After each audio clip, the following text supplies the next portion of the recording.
India में रहते हुए अगर कोई डेस्टिनेशन सबसे ज़्यादा फेवरेट है टूरिस्ट की, वो है गोवा। तो अगर आप गोवा घूमने जाना चाहते हो या गोवा की प्लानिंग कर रहे हो, तो हम आज कुछ चीज़ें आपको बताएंगे जो आपको हेल्प करेंगी गोवा का टूर प्लान करने के लिए, या जब आप गोवा पहुंच जाते हो तो वहाँ पे क्या क्या एक्टिविटीज़ की जा सकती हैं। आप स्क्रीन पे देखोगे तो गोवा यहाँ पे नीचे है, मुंबई से थोड़ा आगे। गोवा के लिए करीब इंडिया से हर एक ही सिटी से आपको कोई ना कोई फ़्लाइट डायरेक्ट या वाया फ़्लाइट मिल जाएगी। और गोवा जाने के लिए करीब सारा साल ही अच्छा है, आप साल में किसी भी दिन जा सकते हो। पर जो सबसे ज़्यादा गोवा में लोग विज़िट करते हैं वो है न्यू ईयर और सर्दियाँ, कुछ पार्ट गर्मियों का, जो कि हम कह सकते हैं कि मई जून जुलाई तक। उसके बाद बारिशें हो जाती हैं तो थोड़ा सा गोवा का जो अट्रैक्शन है वो कम हो जाती है, क्योंकि बारिशों में बाहर घूमना थोड़ा मुश्किल होता है। अदरवाइज़ गोवा सारा साल लोगों का एक फेवरेट डेस्टिनेशन रहा है। अगर आप स्क्रीन पे देखोगे तो ये तकरीबन गोवा की एक बाउंड्री वॉल है और इसके अंदर ये गोवा बसा हुआ है। ये गोवा का सिटी सेंटर है, जिसको पानाजी या पंजिम भी बोलते हैं। गोवा टूरिस्ट के लिए इसलिए फेमस है, एक तो इसके पास बहुत सारे बीचेस हैं, यहाँ से लेके नीचे तक ये सारी बीच लाइन है जो कि मेंटेन भी की हुई है और काफ़ी खूबसूरत बीचेस हैं। दूसरा, गोवा टूरिस्ट के हिसाब से डेवलप है, मीन्स वहाँ पे आप देखोगे बहुत सारे आपको रेस्टोरेंट्स, बहुत सारे clubs, beer bars, shopping, street shopping, ये सारी चीज़ें, इवन कसिनोज जो कि इंडिया में और कहीं अवेलेबल नहीं है, गोवा में अवेलेबल है। तो ये सारी चीज़ें मिला के गोवा एक अट्रैक्टिव डेस्टिनेशन बनती है इंडियंस के लिए। अट्रैक्टिव होने के साथ साथ ये सस्ती डेस्टिनेशन भी है, क्योंकि यहाँ बहुत सारे टूरिस्ट, हर एक लेवल के टूरिस्ट आते हैं। तो आपको बहुत सस्ता बजट होटल से लेके 5 स्टार लग्जरी होटल, जैसे ताज की प्रॉपर्टीज़ हैं, आईटीसी की हैं, ये सारी लीला है, ये सारी प्रॉपर्टीज़ हाई एंड आपको मिल जाएंगी वहाँ पे। गोवा में आप बाहर जाओगे तो गोवा के पास इंटरनेशनल एयरपोर्ट है। अगर आप बाय रोड जाते हो तो गोवा का मेडगांव स्टेशन है, ट्रेन स्टेशन, जहाँ पे आप पहुँचते हो। आप जैसे भी जाओ, चाहे ट्रेन या फ्लाइट, ये दोनों जगह सिटी सेंटर से थोड़ी दूर बनी हुई हैं। तो आप जैसे ही एयरपोर्ट पे लैंड करते हो या स्टेशन तक पहुँचते हो तो आपको सिटी तक जाने में करीब 1 से 1.5 घंटा लग जाता है। सिटी सेंटर का मतलब, जैसे मैंने बताया, ये पंजिम एरिया जो है ये बिल्कुल सिटी सेंटर है, और इसके ऊपर जितना एरिया है उसको बोलते हैं नॉर्थ गोवा। तो पंजिम से ऊपर यहाँ से लेके यहाँ तक ये सारा नॉर्थ गोवा है यहाँ तक, और पंजिम से नीचे जितना है उसको बोलते हैं साउथ गोवा। तो गोवा 3 पार्ट में डिवाइड हो रखा है, central, north and south.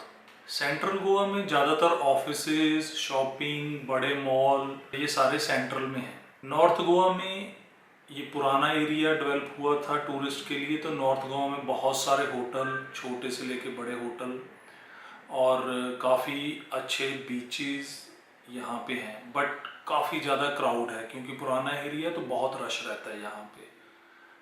South Goa नया एरिया डेवलप हुआ है, तो यहाँ बहुत बड़े बड़े रिजॉर्ट्स, बड़े बड़े बीचेस, और यहाँ पे आपको शॉपिंग ऑप्शन कम मिलेगी, लेकिन आपको रिजॉर्ट लाइफ अगर आपने स्पेंड करनी है, मींस अगर आपको बोला जाए कि कोई 7 एकड़ 10 एकड़ में बना हुआ होटल है जो कि बहुत ही बड़ा है, उसके अंदर आपको 2-4 दिन स्पेंड करने हैं अपने पीस एंड कॉम एक ही जगह रहने के लिए, तो ये आप साउथ गोवा में जाना चाहिए आपको। आप मिक्स भी कर सकते हो, कुछ दिन 2-3 दिन सेंट्रल गोवा पंजिम में रह सकते हो, 2-3 दिन आप साउथ गोवा या फिर नॉर्थ गोवा, तो ऐसे मिक्स एंड मैच भी कर सकते हो, जिससे आपको दोनों का एक्सपीरियंस मिल जाएगा। गोवा फेमस है अपने सी फूड्स के लिए भी, तो यहाँ पे आपको जितने रेस्टोरेंट है वहाँ पे सी फूड मिलेगा, काफ़ी फ्रेश फूड मिलता है आपको, और काफ़ी रीज़नेबल प्राइस पे मिलेगा। गोवा में ट्रैवल करने के लिए आपके पास 2-3 ऑप्शंस हैं। पब्लिक बसेस चलती हैं वहाँ पे, जो कि बहुत ही सस्ती हैं, बट उनकी जो मेंटेनेंस है बहुत ज़्यादा अच्छी नहीं है। आप प्राइवेट टैक्सीज कर सकते हो। यहाँ पे ऊबर आई बिलीव नहीं है, इसके अलावा यहाँ पे एक बहुत ही कन्वीनियंट ट्रांसपोर्ट है जो कि है बाइक रेंटल या कार रेंटल। तो आपको बहुत ही रीजनेबल प्राइस पे, अगर आप 2 लोग हो तो एक बाइक रेंट कर सकते हो। पूरे दिन का वो शायद 200 से 300 रुपये लेते हैं आपसे, तो आप पूरा दिन अपना बाइक पे घूम सकते हो। कार भी शायद 2-3 हज़ार रुपया पर डे में आपको एक कार मिल जाती है 4 सीटर। तो 4 लोग हो या एक फैमिली है तो कार लेके घूम सकते हैं गोवा में। अब बात आ जाती है कि गोवा में घूमने लायक क्या क्या है। तो गोवा में घूमने लायक है आपके पास सबसे पहले तो गोवा के बीचेस, जो सारे इंडिया से लोग देखने आते हैं।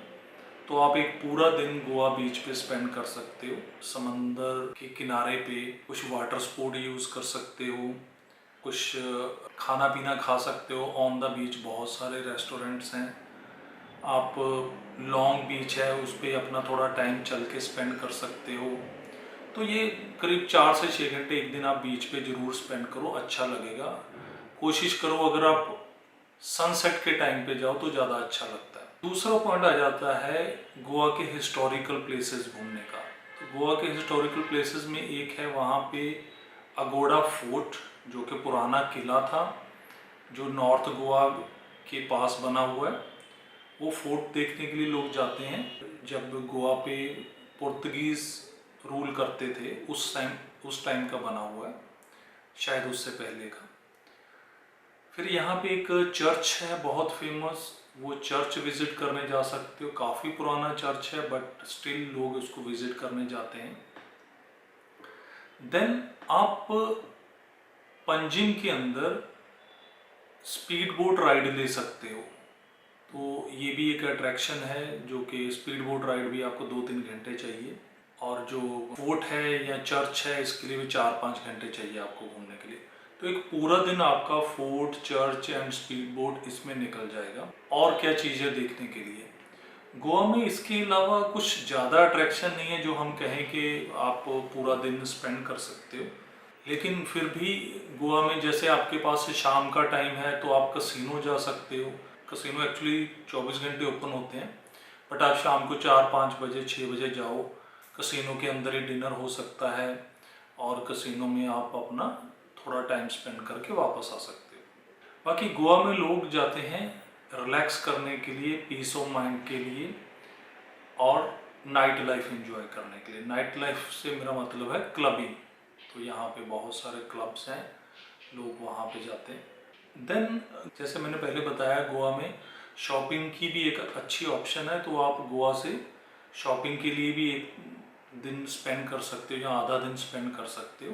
तो यहाँ पे नॉर्थ गोवा में आपको सारे शॉपिंग ऑप्शन मिलेंगे। शॉपिंग के साथ साथ अगर आप गोवा में कुछ ऐसी चीज़ लाना चाहते हो जो कि एज ए सोवेनियर, तो गोवा की जो फैनी है, फैनी एक तरह से हम लीकर को, शराब को बोलते हैं, तो वो लोग उसको बोलते हैं फैनी। तो गोवा में फैनी नाम से जो शराब मिलती है लोग वो लेके आते हैं।